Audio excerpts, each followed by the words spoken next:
자, 오늘 이 시간 우리가 말씀을 보시겠습니다. 고린도전서 1장 1절에서 9절 말씀을 합독하시겠습니다. 고린도전서 1장 1절에서 9절 말씀입니다. 시작. 하나님의 뜻을 따라 그리스도 예수의 사도로 부르심을 받은 바울과 형제 소스데네는 고린도에 있는 하나님의 교회 곧 그리스도 예수 안에서 거룩하여지고 성도라 부르심을 받은 자들과 또 각 처에서 우리의 주 곧 그들과 우리의 주 되신 예수 그리스도의 이름을 부르는 모든 자들에게 하나님은 우리 아버지와 주 예수 그리스도로부터 은혜와 평강이 있기를 원하노라. 그리스도 예수 안에서 너희에게 주신 하나님의 은혜로 말미암아 내가 너희를 위하여 항상 하나님께 감사하노니 이는 너희가 그 안에서 모든 일 곧 모든 언병과 모든 지식의 풍족함으로 그리스도의 증거가 너희 중에 견고하게 되어 너희가 모든 인사에 부족함이 없이 우리 주 예수 그리스도의 나타날심을 기다림이라. 주께서 너희를 우리 주 예수 그리스도의 날에 책망할 것이 없는 자로 끝까지 견고하게 하시리라. 너희를 불러 그의 아들 예수 그리스도 우리 주와 더불어 교제하게 하시는 하나님은 미쁘시도다. 아멘. 아멘. 착석하시겠습니다. 여러분, 우리가 이 땅에 살아가면서 신앙이 좋다 또는 믿음이 좋다라고 하는 기준은 무엇일까요? 어쩌면 그것은 우리가 예수님을 믿을 때에 예수님께서 내 안에 들어오심으로 인하여 예수님께서 내 삶 속에서 예수님께서 원하시는 삶대로 살아내는 것, 그래서 우리의 삶 속에서 끊임없이 하나님의 뜻대로 살아내는 것, 그런 사람을 믿음이 좋은 사람이라고 할 수 있을 것입니다. 한마디로 이야기하면은 예수님을 살아내는 것이 올바른 믿음이라고 할 수가 있을 것입니다. 오늘 본문의 말씀을 통해서 당신은 성숙합니까? 라는 제목으로 말씀을 나누려고 합니다. 성숙이라는 단어는 성경에서는 주로 어떻게 번역했냐면은 온전하다라고 번역해 있습니다. 온전하다, 올바른 성장을 가리켜 주고 있는 것이죠. 그래서 에베소서 4장 13절이나 또 야고보서 1장 4절이나 또 골로새서 1장 28절, 빌립보서 3장 12절 이런 부분에 있어서 온전하다라는 단어로 사용되고 있습니다. 우리는 어떻게 하면 하나님께서 바라보실 때에 온전한 삶을 살 수 있을까요? 어떻게 우리는 성숙한 삶을 살 수 있을까요? 첫 번째로는 거룩한 신분 의식을 가지고 살아야 함을 볼 수가 있습니다. 거룩한 신분 의식을 가지고 살아야 된다. 사도 바울은 본인이 누구인지 바울 서신에서 주로 이야기를 합니다. 자기가 어떤 사람인지를 오늘 고린도전서 1장 1절에서도 말씀하고 있는데, 자 1장 1절 보십시오. 하나님의 뜻을 따라 그리스도 예수의 사도로 부르심을 받은 바울이라고 표현하고 있습니다. 그러니까 하나님께로부터 부르심을 받은 사도다, 그렇게 말씀하고 있습니다. 사도라는 단어는 헬라어로 아포스톨로스라는 단어입니다. 아포스톨로스라는 단어를 직역하자면은 보냄을 받은 자라는 뜻입니다. 그러니까 사도 바울은 항상 살아가면서 나는 우연히 살아가는 것이 아니라, 나는 아무 목적 없이 살아가는 것이 아니라 하나님의 뜻 가운데서 하나님께서 나를 부르셔서 보내셨기 때문에 그 뜻을 위해서 살아가는 사람이다라고 이야기하고 있는 것입니다. 우리도 마찬가지죠. 이 땅에 살아가지만 우리는 그저 어느 땅에 뿌려진 사람이 아니라 그 땅에 심겨진 사람이라고 할 수가 있습니다. 하나님의 뜻 가운데 우리를 보내신 것입니다. 내 가족, 내 직장, 내 주위 사람들에게 보냄을 받은 사람입니다. 그리고 또 고린도 교회 성도들이 어떤 사람인가를 또 이야기합니다. 고린도전서 1장 2절 말씀 읽어보겠습니다. 1장 2절 말씀 시작. 고린도에 있는 하나님의 교회 곧 그리스도 예수 안에서 거룩하여지고 성도라 부르심을 받은 자들과 또 각 처에서 우리의 주 곧 그들과 우리의 주 되신 예수 그리스도의 이름을 부르는 모든 자들에게 아멘. 아멘. 그리스도 예수 안에서 거룩하여지고 성도라 부르심을 받은 자다, 그렇게 말씀하고 있습니다. 거룩하여지고, 그렇게 말씀하고 있습니다. 거룩한 사람들이다. 성도라는 것은, 성도라는 뜻은 거룩한 사람들의 모임, 거룩한 사람들이라고 이야기할 수 있습니다. 그러니까 우리들도 성도입니다. 우리는 거룩한 사람들입니다. 그렇다면 거룩한 성도로서 우리는 어떻게 살아가야 올바른 거룩이라고 할 수가 있을까요? 성경에서 거룩이라는 단어를 우리가 쉽게 이해할 수 있는 곳이 있습니다. 출애굽기 28장 36절과 38절 말씀을 읽어보겠습니다. 출애굽기 28장 36절과 38절 말씀 시작. 너는 또 순금으로 패를 만들어 도장을 새기는 법으로 그 위에 새기되 여호와께 성결이라 하고 이 패를 아론의 이마에 두어 그가 이스라엘 자손이 거룩하게 드리는 성물과 관련된 직책을 담당하게 하라. 그 패가 아론의 이마에 늘 있으므로 그 성물을 여호와께서 받으시게 되리라. 아멘. 아멘. 이 말씀은 무슨 의미냐면은 아론이 대속죄일 때에 이스라엘 백성들과 자신과 자신의 가족들의 죄를 용서함 받기 위해서 하나님께 제사를 드리는데 반드시 요구되는 것이 무엇인가 하면은 이마에 순금으로 만든 패를 만들어야 되는데 그 패에 도장 새기듯 새기는데 무엇이라고 새기냐면은 여호와께 성결, 여호와의 성결이라고 적어서 나와야 된다라고 지금 말씀하고 있습니다. 그 패가 있어야 하나님께서 그 성물을 받으신다는 것입니다. 그 패가 있어야 하나님께서 그 제사를 받으시고 죄를 용서하여 주신다라고 말씀하고 있습니다. 그 패가 없으면은 절대 받지 않는다라는 그런 말씀을 하고 있습니다. 이 여호와께, 여호와의 성결이라는 뜻은 히브리어로 코데실레 예흐바입니다. 코데실레 예흐바.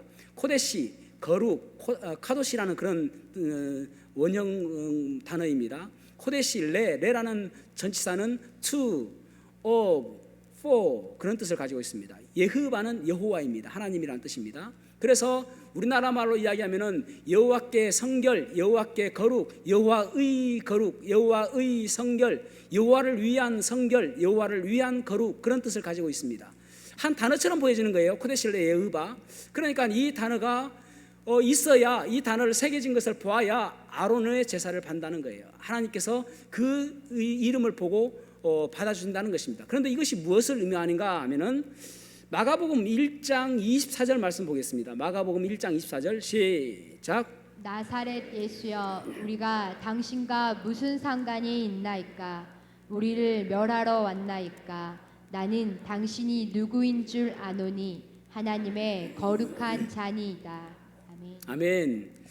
하나님의 거룩한 자다. 하나님의 거룩한 자, 하나님의 거룩, 이 단어가 코데실레 예흐바입니다. 그러니까 다시 말씀을 드리자면은 아론이 하나님께 나올 때는 반드시 이 명패를 붙이고 와야 되는데 거기에 코데실레 예흐바라는 글자를 바라보고 아론의 제사를 받는다는 말입니다. 다시 말해서 아론이 나오지만은 예수의 이름으로 나오지 않으면 내가 그 제물 받지 않겠다라는 말입니다. 너가 그 패를 달고 있어야 내가 너를 예수라는 이름으로 너를 바라본다라는 말입니다. 그러니까 우리가 이것을 오늘날 삶 속에 적용하자면은 우리도 예수 그리스도라는 명패를 붙이고 하나님 앞에 나와야 하나님께서 받으신다라는 말입니다. 우리가 구원받을 때에 예수 그리스도라는 이름을 우리의 마음에 새겼습니다. 그 예수 그리스도라는 이름, 코데실레 예흐바, 그것을 바라보시고 하나님께서는 우리를 받으신다라는 말입니다. 그렇다면 거룩이란 무엇인가? 여호와께 거룩, 여호와의 거룩, 여호와를 위한 거룩이라고 말씀을 드렸지 않습니까? 그래서 거룩이라는 것은 예수님처럼 살아가는 것입니다. 다시 한번요. 거룩이라는 것은 무엇인가? 우리가 거룩하게 산다는 것은 마치 죄를 짓지 아니하고 세상과 구별되어지고 또 세상 사람들이 싫어하는 것, 세상 사람들이 좋아하는 것 따라가고 예수님께서 싫어하시는 것 하지 않는 그런 모든 것들이 거룩이지만은 한마디로 이야기하면은 예수님처럼 살아가는 것, 예수님처럼 행동하는 것, 예수님처럼 말하는 것, 그것을 코데실레 예흐바 거룩이다라고 이야기하는 거예요. 그런 사람들이 성도다라고 말씀하고 있는 것입니다. 여러분, 우리는 성도입니다. 성도라는 사람들은 구별된 사람들입니다. 다시 한번요. 성도는 구별된 사람입니다. 무엇과 구별된 사람입니까? 세상 사람들과 구별된 사람입니다. 왜 구별된 사람입니까? 우리의 가족이 다르기 때문에 그렇습니다.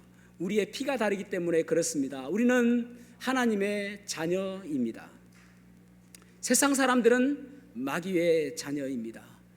듣기 좀 거북할 수 있습니다. 내 자녀, 또 내 남편, 또 내 친척, 내 동생들, 하나님의 자녀가 아니면 마귀의 자녀입니다. 듣기 거북하시죠? 왜냐하면 그렇게 살다가는 지옥 갈 수밖에 없기 때문에 그렇습니다. 그러니까 세상과 다른 사람들이죠. 우리는 하나님의 자녀라는 사실을 항상 명심하고 살아야 하는 것입니다. 그래서 에베소서 2장 10절에 보면은 그렇게 말씀하고 있죠. 우리는 그의 만드신 바라, 그렇게 말씀하고 있습니다. 그의 만드신 바라. 세번역에서는 우리는 그의 작품이다, 그렇게 말씀하고 있습니다. 헬라어로 포이에마라는 말입니다. 포이에마, 작품. 여기에서 폼이라는 시라는 단어가 나왔습니다. 그만큼 우리는 아름다운 존재다라는 거예요. 너희들은 나의 작품이다. 내가 손바닥에 새겼고 너희들을 결코 잊지 않겠다라고 하는 하나님의 자녀라는 사실을 우리는 날마다 생각하며 살아야 됩니다. 절망 가운데 있을 때도 나는 하나님의 자녀다. 기쁨 가운데 있을 때도 나는 하나님의 자녀다라는 사실을 잊지 말아야 됩니다. 이것이 우리가 살아가는 힘이 되어지고 원동력이 되어지기 때문에 그렇습니다. 애니메이션 영화 가운데 그런 영화 아시죠? 아, 그랬냐 발발이 치아와 왜냐하면 아, 그랬냐 발발이 치아와 왜냐하면 먼동이 딱 떠오르면서 그 음악이 나오는 라이온 킹, 거기 보면은 심바와 무파사가 나옵니다. 아버지 무파사가 죽습니다. 심바는 자기 때문에 죽은 것으로 알고 방황하는 나라를 살아갑니다. 나쁜 친구들과 어울리고 그렇게 방탕하게 살아갑니다. 그런데 어느 날 무파사가 나타나서 그에게 이야기합니다. 깨우쳐 줍니다. Remember who you are. 네가 누구인지 기억해라. You are my son. 너는 내 아들이다. You are one true king. 너는 내 아들이고 너는 왕이다 라고 이야기해줘요. 거기에서 깨우칩니다. 아, 내가 그런 사람이구나. 내가 볼품없는 사람이 아니고 내가 별 볼 일 없는 사람이 아니고 나는 왕이구나. 그리고 나서 이제 새로운 전환점을 갖게 되어지는 것을 보게 되어집니다. Remember, 기억하십시오 여러분. 우리가 하나님의 자녀인 걸 기억하셔야 됩니다. Remember, 우리 때문에 예수님께서 십자가에 달려 돌아가실 정도로 우리를 사랑하시는 분이 계시다는 것을 기억하셔야 됩니다. 그래서 우리는 이 땅에 살아가지만 이 땅과 결코 같이 갈 수 없는 존재임을 기억하셔야 됩니다. 그래서 세상과 구별된 모습으로 살아가는 모습이 있어야 되는 것입니다. 외양간에 불이 났습니다. 그래서 그 주인이 소를 이끌고 나가려고 하는데 소가 꿈쩍도 하지 않는 것입니다. 그래서 주인이 여물통을 발로 차버렸습니다. 뒤엎고 나서야 소는 그 길을 나서서 외양간으로 밖으로 나오는 것입니다. 여러분, 어쩌면 우리도 이 땅에 살아가면서 세상에 살아갑니다. 세상이 너무 좋아가지고 조금씩 발을 담그고 살아가는 사람들이 얼마나 많은지 모릅니다. 여물통 발로 차버려야 됩니다. 그곳에 잠시 내 혀 새치어 달콤하게 하는 그 유혹에 물들어 살아서는 안 되는 것입니다. 하나님께서 원하시지 않는 것, 하나님께서 기뻐하시지 않는 것, 하나님의 마음을 상하게 하는 것들, 그런 것들 다 발로 차 버리고 예수님의 자녀로서 우리는 변화된 모습으로 살아가야 하는 것입니다. 제가 최근에 어떤 목사님이 틱톡에 가입하면 4만 원을 준다고 해가지고 가입했습니다. 그래가지고 46,100 얼마까지 모았습니다. 45,000원 인출하고 다 지웠습니다. 그거 좀 본다고 해서 몇천 원 더 오르고 돈 많은 번다 하더라도 별로 내용이 좋지 않아요. 어떤 것들은 괜찮은 내용도 있지만은 대부분 내용들이 조금은 말초신경을 건드리는 그런 내용들이 상당히 많았습니다. 그래서 결국은 깨끗이 지워버렸습니다. 1,000 몇백 원을 다 포기하고. 그렇습니다, 여러분. 세상이 주는 것은 잠시 달콤할 뿐입니다. 영원한 주님의 나라에 거하는 것, 영원한 주님을 바라보고 살아가는 것, 그만큼 우리의 큰 소망이 없음을 기억하셔야 됩니다. 내 신분에 맞는 삶, 나는 그 신분의식을 가지고 살아가는 모습이 우리에게 있어야 되는 것입니다. 두 번째로는 복음의 렌즈를 끼고 우리는 살아야 되는데, 모든 것들을 바라볼 때에 복음의 렌즈를 통해서 바라보아야 하는 것입니다. 자, 고린도전서 1장 4절 말씀 읽어보겠습니다. 1장 4절 말씀 시작. 그리스도 예수 안에서 너희에게 주신 하나님의 은혜로 말미암아 내가 너희를 위하여 항상 하나님께 감사하노니. 아멘. 고린도 성도들을 바라보면서 감사하다라고 이야기하고 있습니다. 어쩌면은 고린도 교회 성도들은 상당히 문제가 많았던 교회입니다. 거기 고린도에는 디테가 이쁜 신이 있죠. 아프로디테 신정이 있었습니다.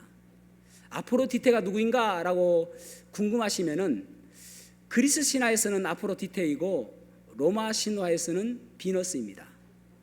비너스 생각하시면 됩니다. 아주 음란한 여신이죠. 미를 추구하고 아름다움을 추구하는 그러한 여신입니다. 그래서 생식의 여신이라고도 합니다. 그 음행이 고린도 교회까지 들어왔습니다.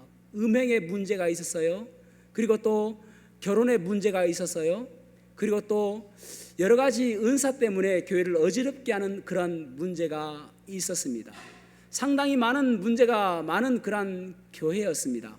어쩌면은 책망하고 질책해도 부족할 판에 바울 사도는 지금 감사하다라고 말씀하고 있습니다. 그 이유가 무엇일까요? 여기 보면은 그리스도 예수 안에서, 그 단어가 중요합니다. 그리스도 예수 안에서 너에게 주신 하나님의 은혜로 말미암아 내가 너희를 위하여 항상 하나님께 감사한다, 그렇게 말씀하고 있습니다. 그리스도의 은혜, 예수 그리스도를 통하여 바라보니까 그렇다라는 말이죠. 그러니까 복음의 렌즈를 끼고 바라보니까 감사하게 보여지는 것입니다. 고린도후서 5장 16절 말씀 같이 읽어보겠습니다. 세 번역으로 읽어보겠습니다. 고린도후서 5장 16절 말씀 시작.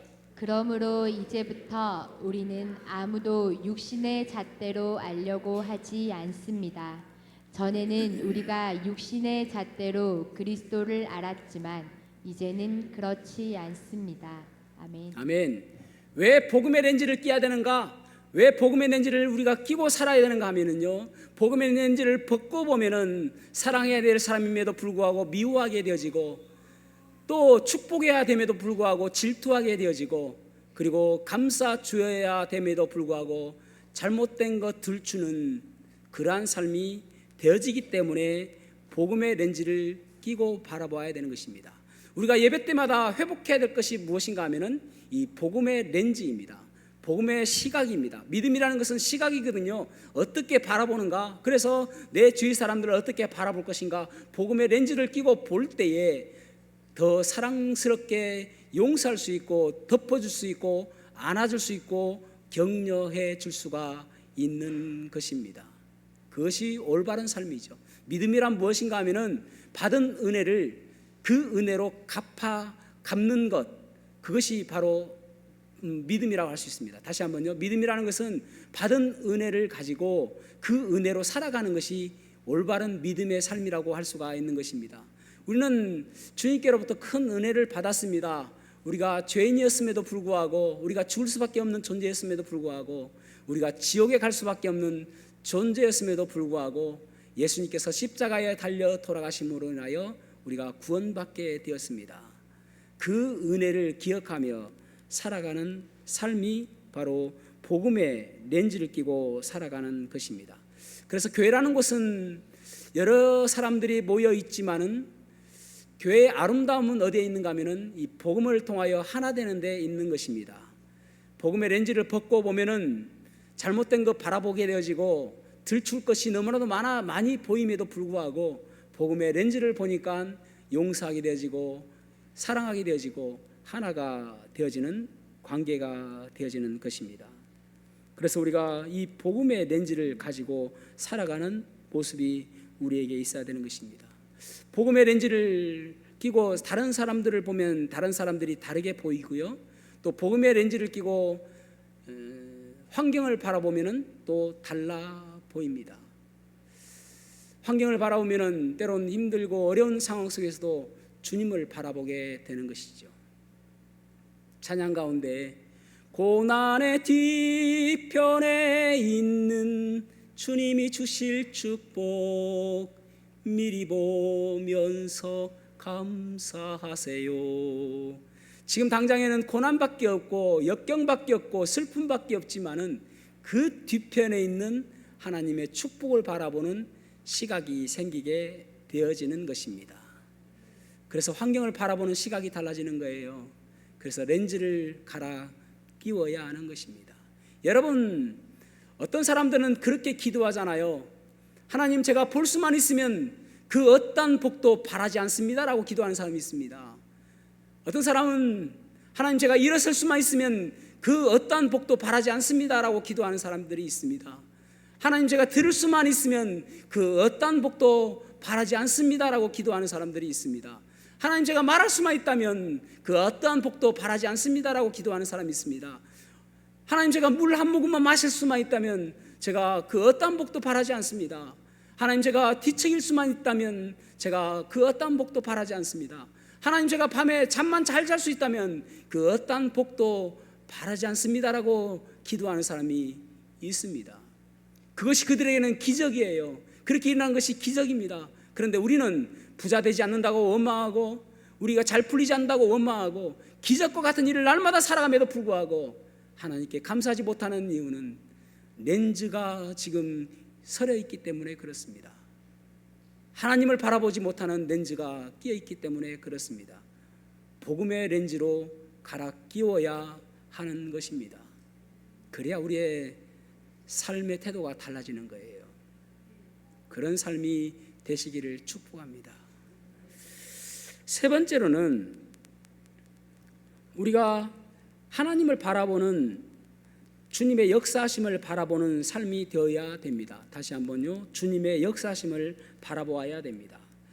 주님께서 역사하시고 이끌어 주시는 것에 대한 믿음이 우리에게 있어야 된다라는 말입니다. 자, 고린도전서 1장 8절에서 9절 말씀 읽어보겠습니다. 1장 8절에서 9절 시작. 주께서 너희를 우리 주 예수 그리스도의 날에 책망할 것이 없는 자로 끝까지 견고하게 하시리라. 너희를 불러 그의 아들 예수 그리스도 우리 주로 더불어 교제케 하시는 하나님은 미쁘시도다. 아멘. 아멘. 하나님 주께서 주의 날에 책망할 것이 없는 자로 끝까지 견고하게 하시겠다라고 말씀하고 있습니다. 주어는 누구입니까? 예수 그리스도. 고린도 성도들의 그 형편을 바라보는 것이 아니라 주님께서 주어가 되셔서 그들을 견고하게 해 주시겠다라고 말씀합니다. 주께서 어떤 분이시길래 그렇게 할 수 있는가? 그분은 미쁘시다라고 말씀하고 있습니다. 미쁘시다. 미쁘다라는 단어는 헬라어로는 우리 교리 성경 공부 표지에 보면은 피스티스라고 되어 있습니다. 피스티스라는 것은 믿음의 명사형입니다. 믿음, 그렇습니다. 여기에 미쁘시다라는 단어는 믿음의 형용사입니다. 피스토스라고 되어 있습니다. 피스토스. 그래서 faithful이라고 하는 신실하신 형용사입니다. 또 reliable 그렇게 번역할 수 있습니다. reliable은 믿음직한 그런 뜻입니다. 그래서 형용사로서 충실한, 신실한, 믿음직한 그런 뜻을 가지고 있습니다. 피스토스. 우리 주님께서는 신실하시고 약속하신 것을 반드시 지키시는 분이시다라고 말씀하고 있는 것입니다. 그분께서 너희를 끝까지 주의 날까지 견고하게 하여 주실 것이다 라고 말씀하고 있습니다. 신실하신 주님께서. 그래서 유진 피터슨의 메시지 성경에서는 뭐라고 번역했냐면은 하나님께서 포기하지 아니하십니다 라고 번역했습니다. 포기하지 아니하시고 끝까지 우리를 지키시는 분, 그 주어가 누구라고요? 예수님. 요셉의 인생을 보면은 요셉은 마치 노예로 팔려갔을 때의 형이 주어인 것처럼 보여지고, 또 보디발의 집에서 쫓겨날 때는 보디발이 주어인 것처럼 보여지고, 또 왕에게 갔을 때는 왕이 주어인 인생인 것처럼 보여지지만 그의 주어는 하나님이심을 그가 고백합니다. 창세기 45장 5절 말씀 같이 읽어보겠습니다. 창세기 45장 5절 시작. 당신들이 나를 이곳에 팔았다고 해서 근심하지 마소서, 한탄하지 마소서. 하나님이 생명을 구원하시려고 나를 당신들보다 먼저 보내셨나이다. 아멘. 아멘. 하나님께서 주어라는 말입니다. 하나님께서 책임지신다라는 말입니다. 하나님께서 이끌어 가시는 인생이다라고 말씀하고 있는 것입니다. 그러니까 우리의 인생 속에서 하나님께서 역사하신다라는 그 믿음이 있어야 됩니다. 반드시 하나님께서 나를 책임져 주신다라는 그런 믿음이 있어야 하는 것입니다. 때로는 우리가 어려운 일을 만나기도 하죠. 때로는 절망스러운 일을 만나기도 하죠. 그러나 그때에도 여전히 하나님께서는 역사하시는 분이십니다. 룻기를 보면은 룻기가 모압에서 살다가 그의 남편이 죽고 그의 두 아들이 죽습니다. 그래서 어쩔 수 없이 다시 베들레헴으로 옵니다. 그때에 룻기 1장 20절에 룻은 이렇게, 룻의 시어머니 나오미는 이렇게 이야기합니다. 나오미가 그들에게 이르되 나를 나오미라 부르지 말고 나를 마라라 부르라. 마라라는 말은 쓰다 그런 뜻입니다. 괴로움 그런 뜻입니다. 나는 괴롭다 그런 말입니다. 그래서 나를 마라라 부르라. 이는 전능자가 나를 심히 괴롭게 하셨음이라. 아멘. 전능자가 나를 심하게 괴롭혔다라는 거예요. 여러분, 지금 당장은 괴롭힌 것처럼 보여지죠? 그래서 끊임없이 하나님께서 나오미가 모압에 있을 때에 슈브 돌아와라, 슈브 돌아와라, 회개하라, 슈브 그렇게 끊임없이 이야기했단 말입니다. 그 전능자, 그 히브리어로는 샤다이, 전능하신 하나님, 그런 뜻을 가지고 있습니다. 창세기 17장 1절에 보면은, 자, 창세기 17장 1절 보십시오. 거기 보면은 아브라함에게 하나님께서 나타나십니다. 그의 99세 때 나타나십니다. 그러면서 그에게 말씀하시기를 나는 전능한 하나님이다. 내 앞에서 완전하라. 그렇게 말씀하십니다. 전능한 하나님 엘 샤다이. 샤다이 전능하다. 엘 하나님, 전능하신 하나님 엘 샤다이. 이때까지 내가 약속했던 24년 전에 75세 때에 너에게 약속했던 그 약속을 내가 지키러 왔다. 엘샤다이 하나님, 아무것도 없는 무에서 이를 창조하시는 하나님, 전능하신 하나님, 모든 것들을 창조하시는 전능하신 하나님 엘샤다이, 그 하나님이 내가 너를 도와주겠다라고 오신 것입니다. 여러분, 나오미도 마찬가지입니다. 끊임없이 모압에서 베들레헴으로 오기를 원하시는 거예요. 왜냐하면 와야 보아스를 만나게 되어지고, 와야 룻이라는 며느리가 보아스를 통해서 그의 그 혈통을 통해서 예수 그리스도가 나오기 때문에 그렇습니다. 당장은 자기를 괴롭게 했습니다. 하나님께서 전능자 엘샤다이 하나님께서 그를 괴롭게 했단 말입니다. 그런데 그 괴롭힘이 결국은 하나님의 축복으로 돌아오게 되는 거예요. 엘샤다이 하나님, 끊임없이 슈브 돌아오라고 하는 그 말에 그는 돌아오지 않았기 때문에 괴롭게 하는 인생이 되어진 것입니다. 저는 여러분들이 하나님께서 괴롭게 하시는 인생 되시기를 축복합니다. 아멘. 아무도 안 하시네요. 여러분, 그 괴로움 뒤에 하나님의 축복이 있다니까요. 아멘 하셔야 되는데 안 하시니까 당황스럽습니다. 여러분, 한 명이라도 하셔야 되는데, 하나님께서 괴롭게 하심으로 인하여 결국 여러분을 인도하신다니까요. 축복의 길로 인도하신다니까요. 누가복음 5장에 보면은 베드로가 고기를 잡는 장면이 나옵니다. 끊임없이 밤새도록 고기를 잡았습니다. 그런데 고기가 잡히지 않는 거예요. 얼마나 절망스러울까요?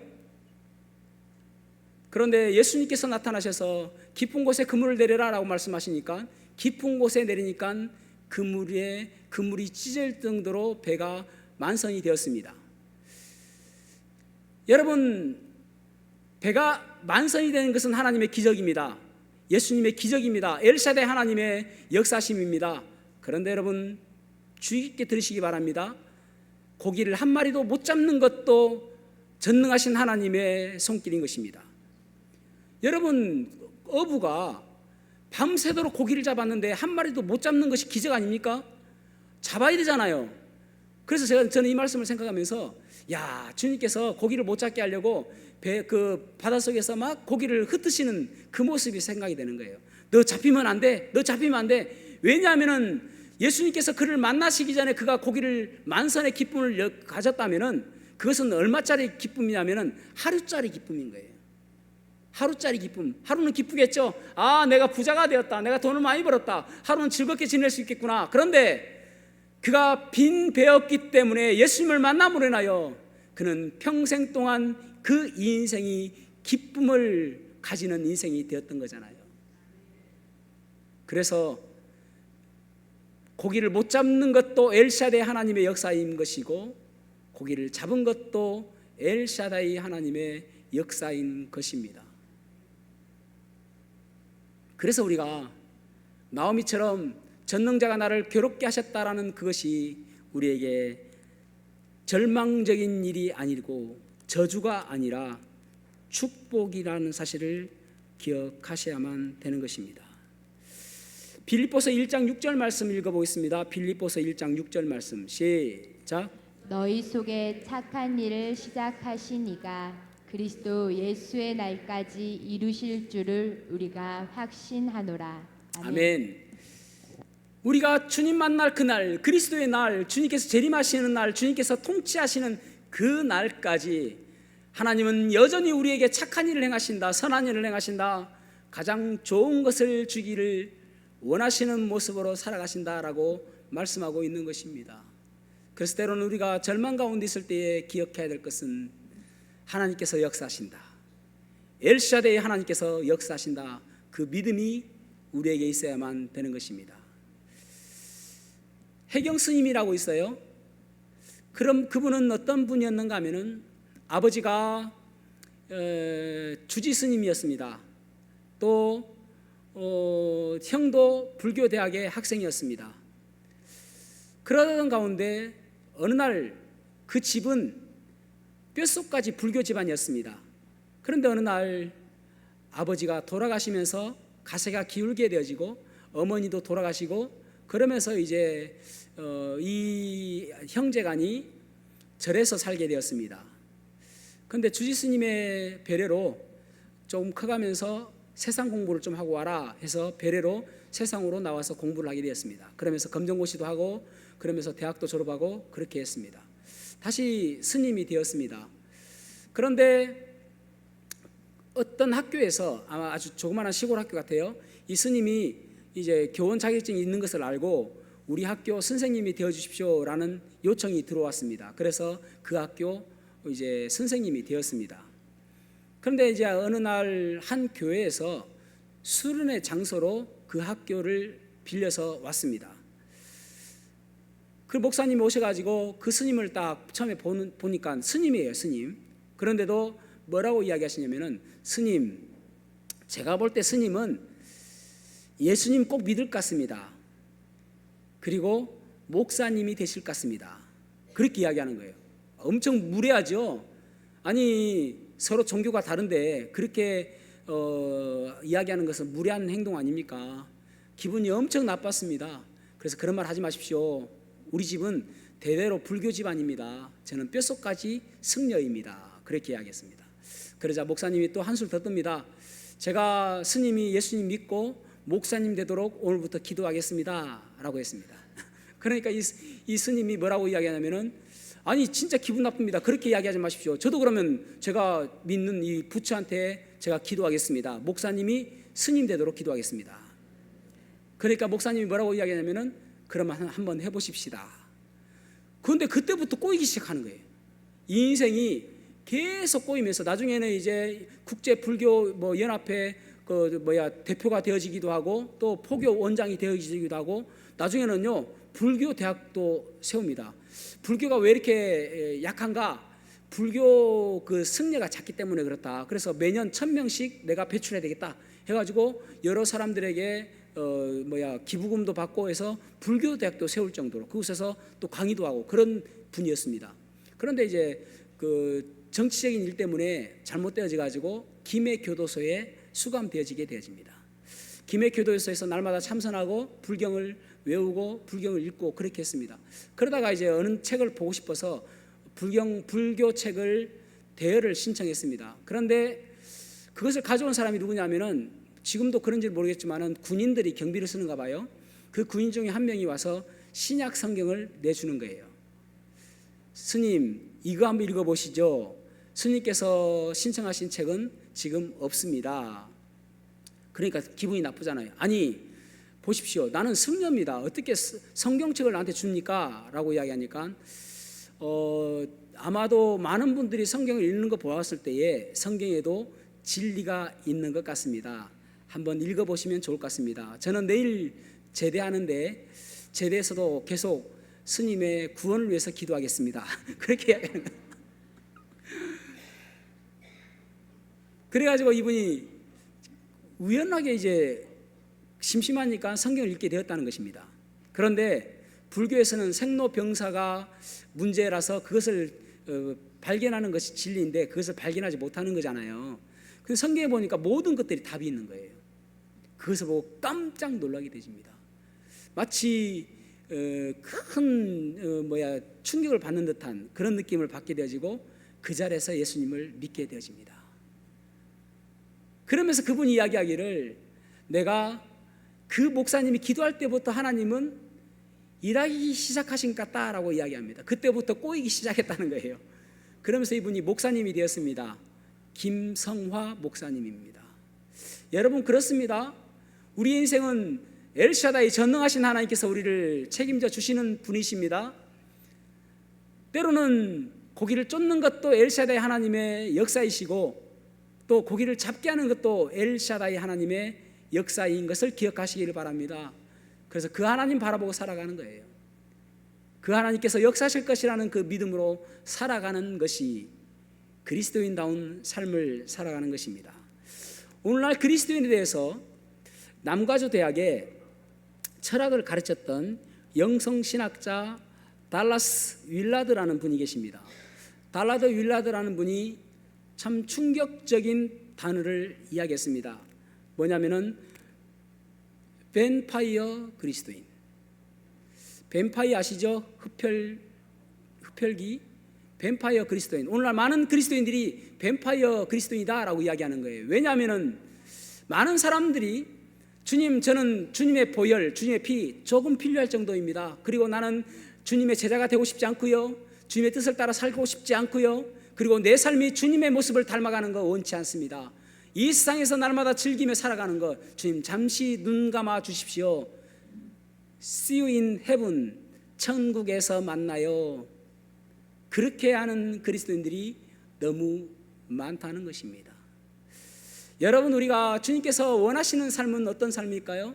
주님 모습 닮아가고 주님께서 기뻐하시는 모습 살아가는 것이 올바른 삶인 것입니다.